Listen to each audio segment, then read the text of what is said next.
So an obelisk pops up, and those 3 predator tanks are left there to kill a power plant, and I think that they will manage to kill it. Yeah, there we go. Looks like no, the repair is a bit too much. Oof. Can't handle it. No, So we have no. R, that's F also meant. The Ah, there we go. There's the Marv. Also, what I'm wondering is why F did not go with Orcas, as I believe that Orcas are still very effective. There isn't too much anti-air on the field, and if he just uses the pulse scan or even the radar scan, he will be able to easily pick off those harvesters. Definitely. One thing that I found is Orcas are kind of a playstyle choice. There's very few maps that actually force you to build them. And on those maps, you'll definitely see them, but I don't think Rift is one of them. I think you can not rely on Orcas and still be fine. Me, I don't like building them usually, and I rarely do. But it's really just a playstyle choice, I think. But yeah, I agree with you that they would be pretty effective in this game right now. Yep. The Marv just came out, and It's assembled. Luna. Yep. And just judging from the way that F is expanding, I'm guessing it's going to try to harvest that blue Tiberium field and potentially even that bottom right Tiberium field. Well, I think it's different. He will just harvest the blue field normally and marvest his opponent's natural expansion. There is some fighting going on at the blue Tiberium field, and the railguns just came up, and now the Scorpion tanks will get annihilated. Luna shouldn't be too far behind. I don't see any upgrades happening on her tech center. Do they have lasers? On the... wait a minute. I see EMPs, I think. Are those EMPs? Yeah, the Raider Buggies do have the EMP upgrade. I don't see any Scorpions, so to see if they got... I'm guessing they do not have the laser upgrade down south, and Engineer goes down to 1 railgun shot. Yep, that's very, very expensive. Also, that Marv did not get any garrisons, which is interesting, as the Marv has the most garrison slots as for an epic unit, and normally a GDI player will put 2 engineers in there and 2 zone troopers / zone raiders, but why isn't F doing that? Yeah, it's definitely a poor choice by him, and he's probably going to pay for it pretty soon if he doesn't get something up. One thing that I would like to note is that he really should have moved his con-yard a bit further down south so he could place a barracks in the middle of those 2 Tiberium spikes so they could easily repair one and capture the other. Yep, also Luna is trying to steal some blue Tiberium from F, but it got noticed by Pitbull, and those harvesters needs to run away. Meanwhile, Luna's Redeemer just came out, and this will prove to be a very, very decisive unit, because there is a Marv out, there are many, many Predator tanks on the field, and F even has some Juggernaut and has control over the blue field. Looks like Luna, for whatever reason, is going for 2 black hand squads inside that Redeemer, and yeah, we're probably just going to see the Nod Turtle. I mean, that's really all that Luna can do right now. She's definitely losing as far as economy and map control goes, and a very, very long...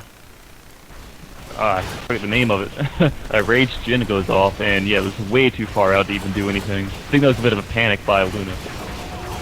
I guess so, but no EMPs by the Raider Buggies. That was terrible to see. One was right by him. There's a few backing away. Those Raider Buggies really need to support their Redeemer, and they're not doing it. Oh man, that's Phil. Those EMP... oh man, Micro Luna! Please! We know you can do it!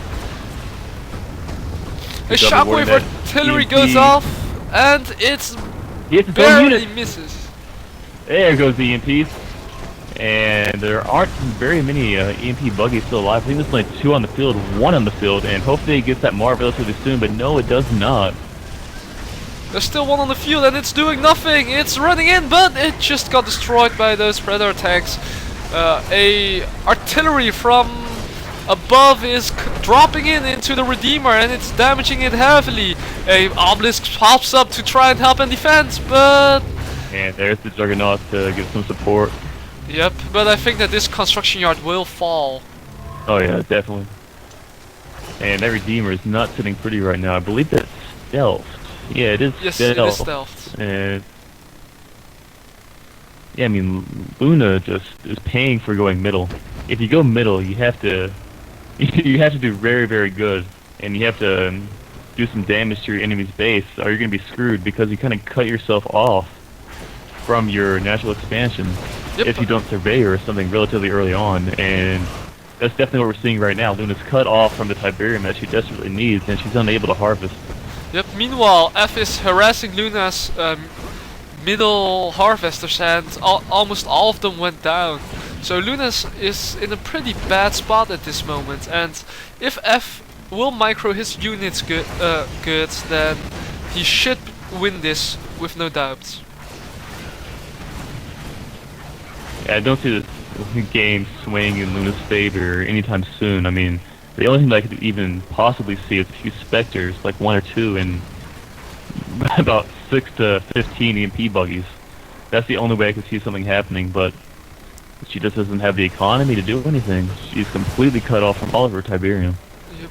One thing I noticed is that F is not moving his Marv with those 2 Juggernauts and a few escort units. He should just be rolling in and steamroll it. Definitely. Another rate generator goes off, and it did absolutely nothing. Ugh.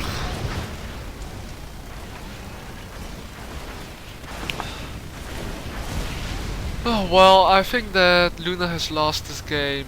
Yeah, What was definitely a game. what do you reckon to be the turning point of this game? When Luna went middle. That was definitely a bad decision. The only versus vanilla GDI, the only way that I think is horribly effective is to do a aggressive man spam and then go middle or something along those lines. That only works if your opponent goes middle as well. You know, that's a great counter. I mean, going middle on this map is a really, really ballsy move, and you've got to be sure that you're going to win if you do that. Or you got to do some very, very harsh push. If you don't, you're going to lose late game. Yes, I totally agree with you. Also, where are the APC engineers? Oh wait, this Kane's Wrath. Oops. Not bad. Although they are highly effective at Kane's Wrath because nobody expects them. Especially mid-late game. I've actually won a few games capturing tech centers with them. No, you're kidding me. Yeah. And there's that spider again, saying hi. Man, I'm so close to killing it. It keeps dropping down, like, I don't know what the... I think it's like doing a web. I'm gonna wake up tomorrow morning and see this huge web. I'm pretty sure that's what it's doing. That's why it keeps dropping down. I think that you're gonna be cocooned into your bed tomorrow. It slowly just drinks my blood every day. Gains my strength. Oh no! He will be the guy! The spider wants to be the guy. I just saw it jump. Like, about 8 inches. That's a bit scary. But anyways, this has been C2K and Boshy time. Giving you this VOD. I hope you enjoyed. Have any last closing or other comments that you'd like to add? Yeah, guys, please upload good replays. This was a decent one, and if you don't upload good replays, then there will be no VODs. Do you agree? 100%. 100%. And with that bombshell, we are signing off. Bye, guys. Bye.